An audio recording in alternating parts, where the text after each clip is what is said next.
حد. طيب معانا على التليفون عميد لاعبي العالم وكابتن احمد حسن راح مباراه النهارده واعطى صوره رائعه ومحترمه طبعا للاعب المصري. كابتن احمد.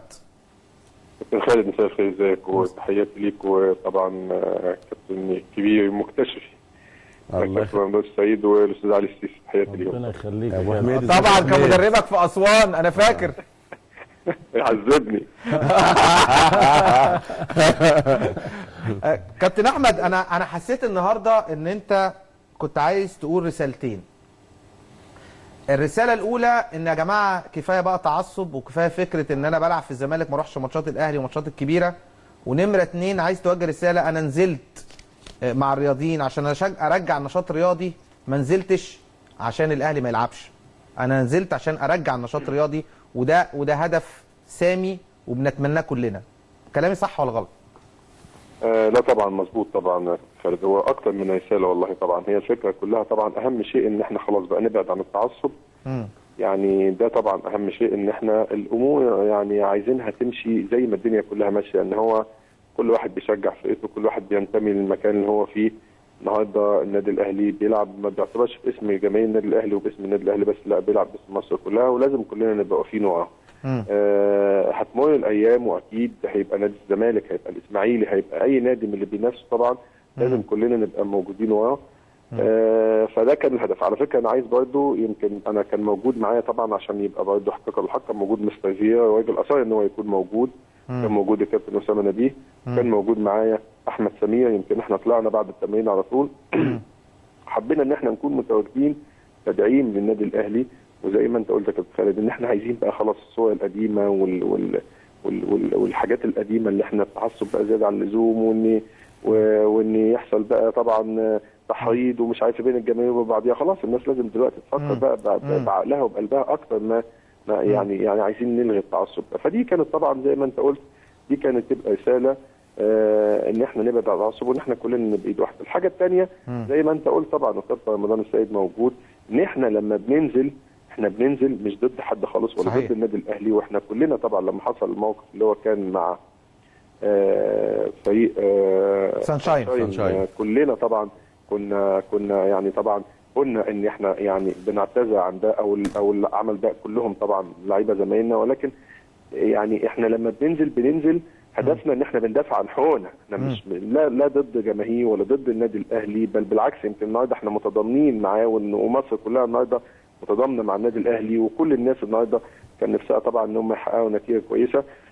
فدي ده كان هدفنا، ان احنا النهارده بنقول ان احنا يا جماعه بننزل، وكابتن رمضان راجل طبعا بينزل معانا والناس كلها بتنزل، ان احنا بندافع عن حق لينا بعوده شغلنا، بعوده عملنا. ده اللي احنا كنا بنطلبه. فمش ضد اي حد خالص، بل بالعكس. يعني انا النهارده حتى يمكن شكرت بركات على موقفه، ان الراجل تضامن مع الرياضيين وقال لك حقهم طبعا ان هم يعني ان هم يعبروا عن حقهم، وان هم يرجعوا لعملهم تاني. وده موقف يعني طبعا صحيح. يعني يحترم عليه. وان كنا بنعذر لعيبه النادي الاهلي ان هم ما يكونوش موجودين طبعا، نظرا انت عارف الحساسيه شويه اللي موجوده لدى جماهير. لا بس خد بالك لعيبه النادي الاهلي ما كانوش موجودين لانه كان عندهم معسكر في ماتش سانشاين. لا بغض النظر، لان انا طبعا بغض النظر لان احنا مقدرين ظروفهم طبعا، هم في موقف صعب شويه، وانا مقدر ده طبعا، وطبعا احنا كلنا مقدرين ده. انما اقصد ان بركات النهارده حتى لما اتسال السؤال ده راجل عبر، وكان واخد موقف. لاني انا بركات على قد ان هو انسان مايح وكوميدي والناس كلها بتحب قفشاته والكلام ده وكده، انما هو في المواقف يظهر فعلا معدن اصلي. طيب كابتن احمد، استاذ علي السيسي عايز يسالك سؤال، اتفضل يا استاذ علي. كابتن احمد ازي حضرتك؟ الحمد لله كابتن، احنا كل مصر مع عوده النشاط، لكن ما هي الآلية التي يمكن بها عوده الدوري الممتاز؟ انا شايف من وجهة نظري ان عوده الدوري الممتاز امر مش صعب قوي. لو هناك إرادة لدى وزارة الداخلية وأجهزة الأمن لعاد الدوري. لا معلش، أنا شايف إن مفيش إرادة. لا. طب ما هي الدولة اللي مش عايزة، الداخلية قالت أنا عايزة أمن، والداخلية بتأمن. ما مين اللي أمن النهارده؟ لا يا فندم، والدليل مين اللي أمن النهارده؟ والدليل مين اللي أمن ماتشات أفريقيا كلها؟ أوكي، الدليل أن وزارة الداخلية أرسلت خطابا لاتحاد الكرة أمس بتوافق فيه على تأمين دوريات القسم الثاني والثالث والرابع. صحيح. الدوري الممتاز قالت لا نستنى. مش هي اللي بتقول هي اللي قالت يا كابتن. مش هي اللي بتقول، الدوله اللي بتقول لها تقول. لا الدوله بتقول لها تقول. لا اسف. اتفضل يا استاذ علي. بص انا هقول لحضرتك على حاجه. انا معاك. انا طبعا كنت فهمت طبعا لان كان حصل تداخل وكده، فانا ما سمعتش السؤال كويس. انما هي الاليه اللي ترجع بيها انا معاك ان الداخليه عندها استعداد تامن، ما عندهاش مشكله.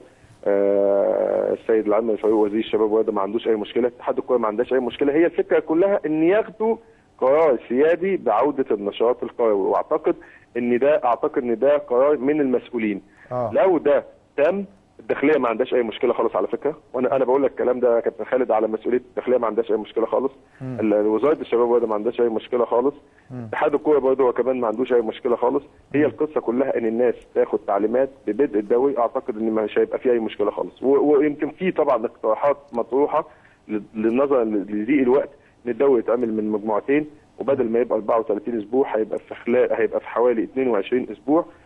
ويبقى في 3 شهور يعني يتضغط، يعني يبقى بدل ما هو بيبقى 7 شهور او 8 شهور هيبقى لمده 4 شهور او 5 شهور بس. واعتقد ان دي برضه فكره مطروحه ويرجع بيها الدوري. بس هو على فكره احنا اللي مصعبين الامور. طب اذا كان يا كابتن اذا كان الامر بهذه السهوله ويرجعوا من مجموعتين، طب ما عملوش ده من شهرين ليه؟ بص يا استاذ علي، ما احنا ما عملناش ده من شهرين. هقول لك طبعا لاني في شويه الناس يعني ايه بتحاول يبقى في ارضاء شويه ارضاء ممكن للجماهير شويه. طب نيجي على الرياضيين شويه ان احنا كمان طالبنا بقى ان خلاص احنا الناس تعبت، وان الناس دي كلها اتاثرت في الفتره الاخيره دي كلها. فانا شايف الموضوع سهل، احنا اللي بنصعب على نفسنا. يا احمد على نفسنا. نعم يا احمد اتفضل كده. يا احمد، اولا احنا النهارده يا احمد في رساله ايجابيه ورساله محترمه جدا ورساله هايله جدا من جمهور الاهلي النهارده. انا في رايي ان الرساله دي مش داخل مصر، ده الرساله دي للعالم كله، ان فعلا ان جمهور النادي الاهلي النهارده او جمهور مصر عموما النهارده قدم حاجه جميله جدا في مباراه النهارده. مباراه نهائي، والحمد لله رب العالمين مباراه عدت ما فيش اي مشكله خالص. ده مش التراس في جمهور. لا انا عاوز اقول حاجه. انا هسالك سؤال اتفضل. واحمد معانا سمعنا يا كابتن احمد.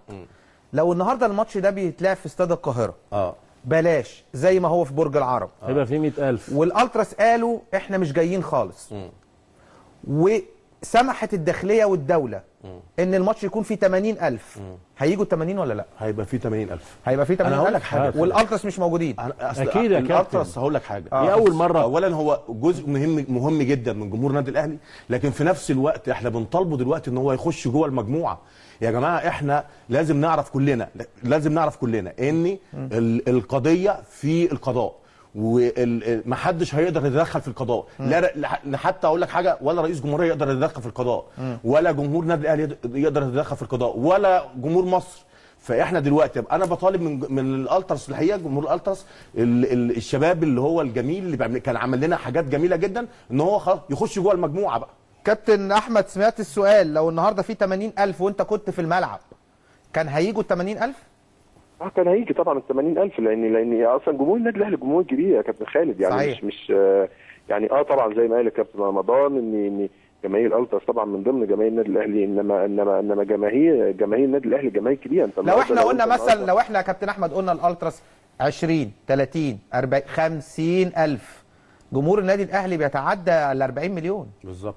بغض النظر طبعا هم طبعا يعني هم ليهم ايجابيات كتير، انما بغض النظر طبعا يا بخلي الفكره مش في كده. هل هو احنا بس عشان نبقى متفاهمين، احنا الموضوع كله موضوع سهل، واحنا بقول لك اللي مصعبينه. اولا لان المباريات هتتلعب على ملاعب الجيش. الحاجه الثانيه ان المباريات هتتلعب بدون جماهير في الفتره الاولانيه، رغم ان زي ما قال الكابتن رمضان ان النهارده جماهير النادي الاهلي ضربت مثل كبير قوي، واعتقد ان ده هيساعد كتير قوي الفتره اللي جايه لتنميه حاجات كتير قوي في الفتره اللي جايه. لان النهارده انت بتثبت اهو ان انت بلد امن وامان، وان الجماهير بتيجي بشكل متحضر وبتيجي بتحضر، مفيش اي مشكله خالص ومفيش اي مشاكل خالص، وجماهير ملتزمه في خروجها وفي دخولها. بس في مشكله يا احمد، يعني دي هيبقى ليها في مشكله. معلش انا طبعا بقول لك احمد انت اصغر مني، ولكن في النهايه طبعا ليك كل التقدير، انت كابتن كبير. طبعا هسألك احمد، في ناس قالت، الالتراس قالوا انا عايز الاهلي يلعب في افريقيا، وراحوا منعوا الرياضيين اللي هم راحوا وحاولوا محتاجين على النشاط قالوا لهم ايه؟ لا احنا الاهلي ده كياننا، والاهلي هيلعب في افريقيا ويجيب لنا بطوله.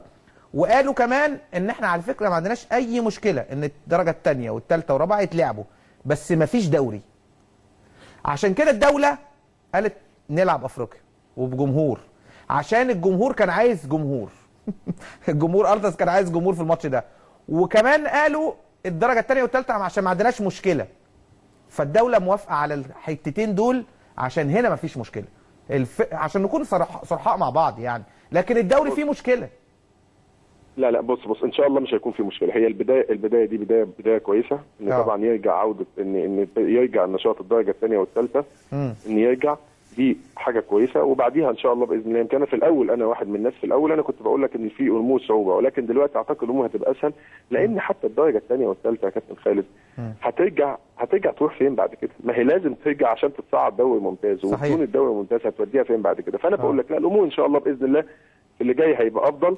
انما هي زي ما بقول لك كان في طبعا ارضاءات عايزه طبعا تتم من المسؤولين والكلام ده وكده، ولكن اعتقد ان خلاص ان الناس حسوا ان كمان يعني انت كمان عايز ترضي قاعده كبيره ومنظومه كبيره. طبعا هي منظومه رياضيين، وزي ما بقول لك ان النهارده الموضوع سهل والموضوع بسيط.